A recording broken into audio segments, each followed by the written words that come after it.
کھول کے دیکھ چشم دل آتا ہے لطف کیا نماز میں، ہر طرف آتا ہے نظر نور خدا نماز میں۔ دوستوں برخوردار اٹھو، باقاعدگی سے فرائض پابندی سے ادا کرو تکبیر اولیٰ کے ساتھ۔ فرائض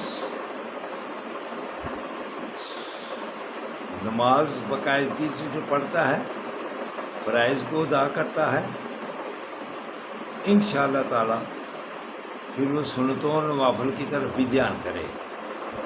اگر آپ سنتوں اور نوافل میں سستی کرتے ہیں، کبھی پڑھ لی کبھی چھوڑ دی، تو پھر فرائض میں بھی کمی بیشی ہوتی جاتی ہے۔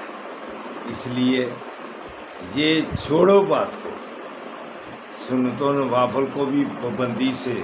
اللہ کو سب سے زیادہ چیز جو پسند ہے رکوع و سجود ہے، قیام ہے، تو اس میں کیا حرج ہے کہ اگر آپ نوافل بھی زیادہ پڑھیں تو سنتیں بھی زیادہ باقاعدگی سے ادا کریں۔ جو بھی سستی کرتا ہے وہ سمجھو ہر کام میں پھر سستی کرتا ہے۔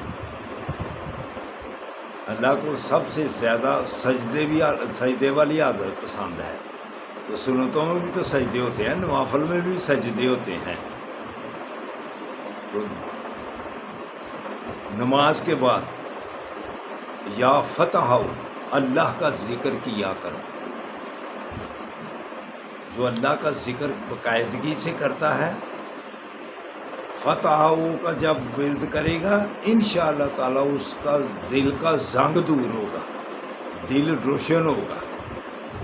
تو اٹھو، یہ گناہوں کی معافی مانگنے کا وقت ہے۔ یہ اللہ کی رحمتیں پکار کہہ رہی ہیں کہ اٹھو، رزق مانگنا ہے رزق مانگو، صحت مانگنی ہے صحت مانگو، سکون مانگنا ہے تو اس وقت اٹھ کر سکون مانگو، پریشانیوں سے چھٹکارا حاصل کرنا ہے تو اٹھ جاؤ۔ گناہوں کی معافی بھی اسی وقت ہوتی ہے۔ نبی کریم صلی اللہ علیہ وآلہ وسلم کا فرمانے علی شان ہے کہ ہر بندہ گناہ گار ہے، لیکن اچھا گناہ گار کون سا ہے؟ جو معافی مانگتا رہے۔ تو دوستو اٹھو، اپنے گناہوں کی معافی مانگو، اللہ تعالیٰ کی مہربانی سے پھر چین اور سکون سے زندگی گزارو گے۔ اللہ حافظ، اللہ حافظ، اللہ حافظ۔